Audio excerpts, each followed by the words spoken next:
Okay, welcome back. We are going to continue with the book of Judges, and this is a goodie because we're going to go over Samson and Delilah.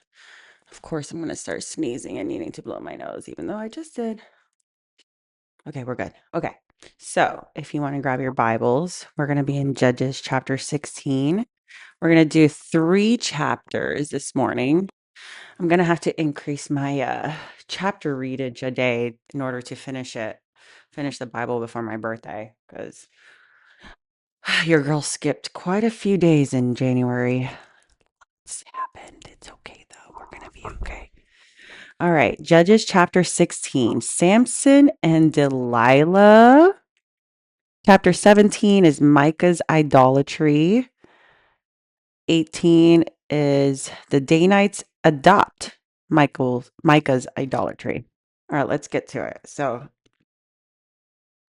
now Samson went to Gaza and saw a harlot there and went into her. That's just what they be doing. When the Gazites were told, Samson has come here, they surrounded the place and lay in wait for him all night at the gate of the city. They were quiet all night, saying, "In the morning, when it's daylight, we will kill him." And Samson lay low until midnight. Then he arose at midnight, took hold of his doors of the gate of the city and the 2 gateposts, pulled them up, bar and all, put them on his shoulders, and carried them on the top of the hill that faces Hebron. Afterward, it happened that he loved a woman in the Valley of Sorek, whose name was Delilah. Delilah. How come I don't meet a lot of girls named Delilah?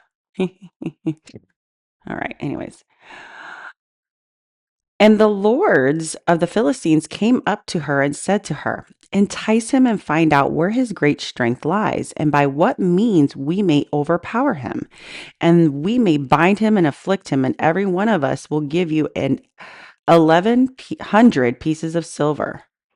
All right, let's see how much 1,100 pieces of silver is. Can remember this Bible study is going to be different because I just need to know certain things. 1,100 pieces of silver in the book of Judges, chapter 16. What's that equivalent to in a modern day? God,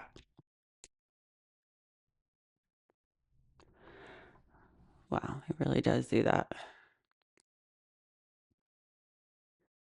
Okay, so um, she was offered. Okay, so just so that you guys can know, she was offered $55,000 or $50,000. So $50,000 to figure out what is somebody's weakness, you know? Heck, people find out people's weakness for free. But Samson, had to keep a tight lip. So Delilah, verse 6. So Delilah said to Samson, "Please tell me where your great strength lies and with what you may be bound to afflict you." Dude, straight up didn't even like wrap it up. She just straight up just like, "Listen, I want to know." And Samson said to her, "If they bind me with 7 fresh bowstrings, not yet dried, then I will become weak and will be like any other man." So the lords of the Philistines brought up to her 7 bowstrings not yet dried, and she bound him with them. Now men were lying in wait, staying with her in the room, and she said to him, "The Philistines are upon us, Samson." But he broke the bowstrings of the strain of yarn breaks when it touches fire. So the secret of his strength was still not known. Then Delilah said to Samson, "Look, you have mocked me and told me lies. Now please tell me what you may be bound with." Okay, first of all, red flag. Okay. She must have been a baddie. Definitely a baddie. Now, so he said to her, "If they bind me securely with new ropes and have never been used, then I shall become weak and be like any other man." So he tells her another lie.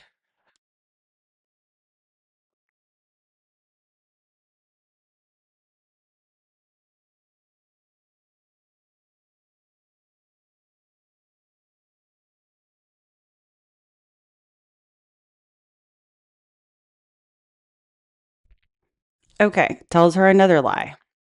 All right. Therefore, Delilah took new ropes and bound it with him, and he said to him, the Philistines are upon us, Samson. And the men were lying in wait, staying in the room, but he broke them off his arms like a thread. I mean, how big is this room? You got men in the same room as y'all? Like, how big? This is crazy. Delilah said to Samson, until now you have mocked me and told me lies. Tell me what you may be bound with. And he said to her, if you weave the 7 locks of my head into a web of the loom.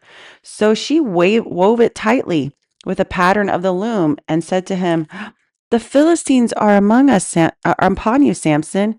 But he awoke from his sleep and pulled out the batten of the web of the loom.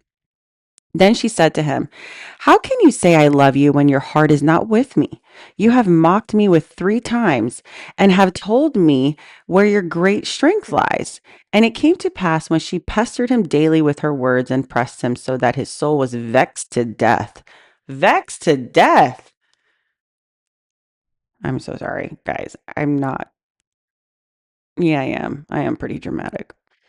But like every single verse here lately in the Bible is like, it's dramatic. That he told her all his heart and said to her, no razor has ever come upon my head. This is verse 17. For I have been a Nazarite to God from my mother's womb. If I am shaven, then my strength will leave me, and I will become weak and be like any other man. When Delilah saw that he had told her all his heart, and she sent and called for the lords of the Philistines, saying, come up once more, for he has told me all his heart. So the lords of the Philistine came up and brought the money into their hand. Then she lulled him to sleep on her knees and called for a man and had him shave off the 7 locks of his head. And then she began to torment him, and his strength left. And she said, the Philistines are upon you, Samson. So he awoke from his sleep and said, I will go out before at other times and shake myself free. But he did not know that the Lord had departed from him. Because you're not supposed to share your secrets. Then the Philistines took him and put out his eyes and brought him down to Gaza. They bound him with bronze fetters, and he became a grinder in the prison. However, the hair of his head began to grow again after it had been shaven. Verse 23.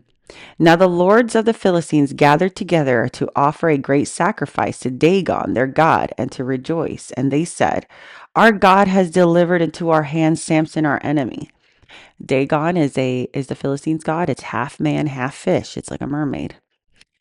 When the people saw him, they praised their God and said, our God has delivered into our hands our enemy, the destroyer of our land, and the one who multiplied our dead.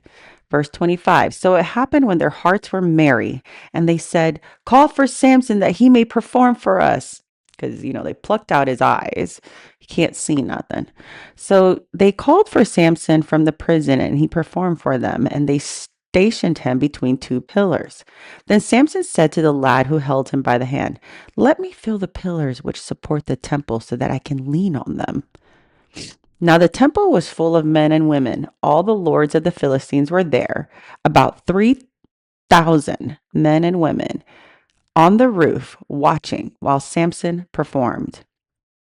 Then Samson called to the Lord, saying, O Lord God, remember me, I pray.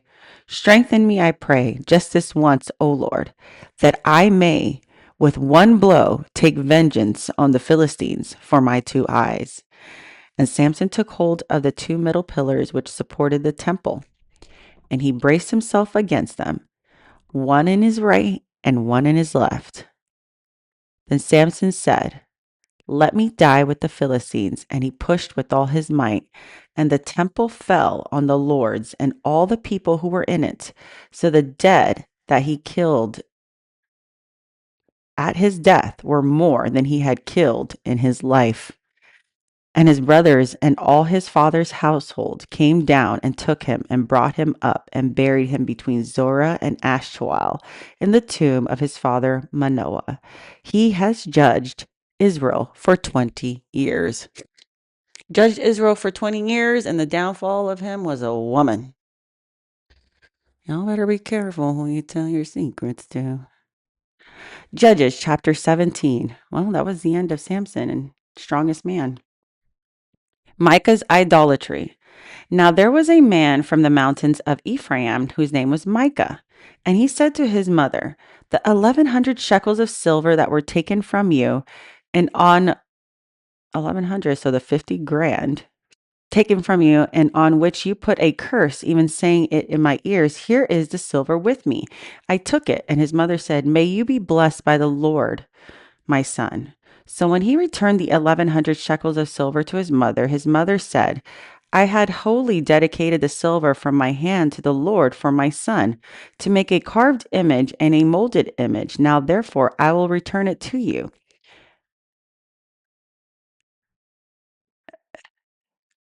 I'm confused. That's how much Delilah is Micah's mother, Delilah. Okay, we're gonna have to look that up. Actually, we're gonna look it up right now. Uh, whose son is Micah from Judges 17?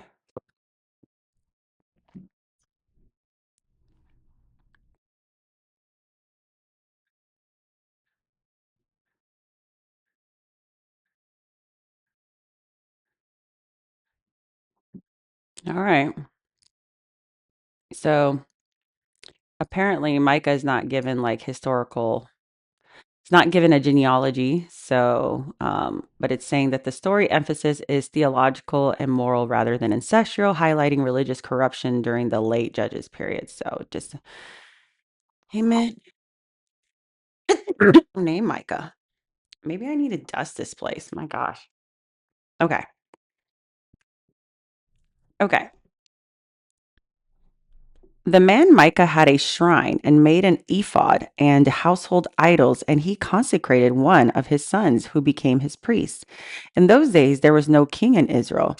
Everyone did what was right in his own eyes. And there was a young man from Bethlehem in Judah, of the family of Judah. He was a Levite and was staying there. The man departed from the city of Bethlehem in Judah to stay wherever he could find a place. Then he came to the mountains of Ephraim to the house of Micah as he journeyed. And Micah said to him, where do you come from? So he said, I am a Levite from Bethlehem in Judah, and I'm on my way to find a place to stay. And Micah said to him, well, dwell with me here and be a father and a priest to me, and I will give you 10 shekels of silver per year, a suit of clothes, and your sustenance. So the Levite went in. Then the Levite was content to dwell with the man, and the young man became like one of his sons to him. So Micah consecrated the Levite, and the young man became his priest and lived in the house of Micah. Then Micah said, now I know that the Lord will be good to me since I have a Levite as a priest. Remember the lineage, the Levites, Leviticus, they were not part of the 12 tribes. They became like the priests, that took care. So the 12 tribes, even though there was 12 sons, only 11 sons. One, Joseph, his lineage got split into two. So, all right. Judges chapter 18. The Danites adapt to Micah's idolatry. In those days, there was no king in the Israel. And in those days, the tribe of the Danites were seeking an inheritance for itself to dwell in. For until that day, their inheritance among the tribes of Israel had not fallen to them. So Dan, the tribe of Dan, that's one of the sons. So the children of Dan sent 5 men to their family from their territory, men of valor, from Zoab and Eshtael to spy on the land and search. They said to him, go search the land. So they went to the mountains of Ephraim to the house of Micah and lodged there. While they were there in the house of Micah, they recognized the voice of the young Levite. They turned aside and said to him, who brought you here? And what are you doing in this place? What do you have here? So the Levites definitely had their own lingo because they recognized that he had either kind of like, yeah. And he said to them, thus and so Micah did for me. He has hired me and I've become a priest. And they said to him, please inquire of God that we may know whether the journey on which we will be going will be prosperous. And the priest said to him, "Go in peace. The presence of the Lord be with you on your way." So the 5 men departed and went to Lavish, and they saw the people who were there, how they dwelt safely in the manner of Sidonians, quiet and secure. There were no rulers in the land who might put them to shame for anything. They were far from the Sidonians, and they had no ties with anyone. Then the spies came back to their brethren, Azorah and Ishtael, and their brethren said to them, "What is your report?" So they said, "Arise, let us get it. Let us go up against them, for we have seen the land, and indeed it was very good. Would you do nothing? Do not hesitate to go and enter and possess the land. And when you go, you will come to a secure people with a large land, for God has given it into your hands, a place where there is no lack of anything, and that is on the earth." And 600 men of the family of the Danites went from there, from Zorah and Eshtaol, armed with weapons of war. Then they went up and encamped in Kirkjath Jearim in Judah, for they call that place Mahanebdan to this day. There it is, west of Kirjath Jearim. And they passed there from the mountains of Ephraim and came to the house of Micah. Then the 5 men who had gone to spy the country of Laish, answered and said to their brethren, "Do you know that there are in these houses an ephod, household idols, a carved image, and a molded image? Now therefore consider what you should do." So they turned aside and came to the house of the young Levite man, to the house of Micah, and greeted them. The 600 men, armed with their weapons of war, and who were the children of Dan, stood by the entrance of the gate. Then the 5 men who had gone to spy out the land went up. Entering there, they took the carved image, the ephod, the household idols, and the molded image. The priest stood at the entrance of the gate with the 600 men who were armed with weapons of war. When these went into Micah's house and took the carved image and the ephod, the household idols, and the molded image, the priest said to them, "What are you doing?" And they said to him, "Be quiet, put your hand over your mouth, and just come with us. Be a father and a priest to us. Is it better for you to be a priest to a household of one man, or that you should be a priest to a tribe and a family in Israel?" So the priest's heart was glad, and he took the ephod and the household items and carved images and took his place among the people. Then they turned and departed and put the little ones, the livestock, and the goods in front of them. Then they were on their way from the house of Micah, and the men who were in the houses near Micah's house gathered together and overtook the children of Dan. And they called out to the children of Dan, so they turned around and said to Micah, "What ails you that you have gathered such a company?" So he said, "You have taken away my gods, which I made, and the priests, and you have gone away. And now what more do I have? How can you say to me, 'What ails you?'" And the children of Dan said to him, "Do not let your voice be heard among us, lest an angry man fell upon you, and you shall lose your life, and with the lives of your household." Then the children of Dan went their way, and when Micah saw that they were too strong for him, he turned and went back to his house. Okay, so I guess, yeah, okay. Sounds like they took the Levite. So they took the things Micah had made and the priests who had belonged with him, and his stuff, and went to Laish, to the people quiet and secure, and they struck them with the edge of the sword and burned the city with fire. There was no deliverer because it was far from Sidon and had no ties with anyone. It was the valley which belongs to Beth Rohab. So they rebuilt the city and dwelt there. And they called the name of the city of Dan after the name Dan, their father, who was born to Israel. However, the name of the city formerly was Laish. Then the children of Dan set up for themselves a carved image. Okay. And Jonathan, the son of Gershom, the son of Manasseh, and his sons were priests in that tribe of Dan until the day of captivity of the land. So they set up for themselves Micah's carved image, which was made all the time the house of God was in Shiloh. Why did they do that? I'm not quite sure why they took Micah's God. They're they don't need carved images. So, all right, we will continue with chapter 19 when we do. Talk to you later.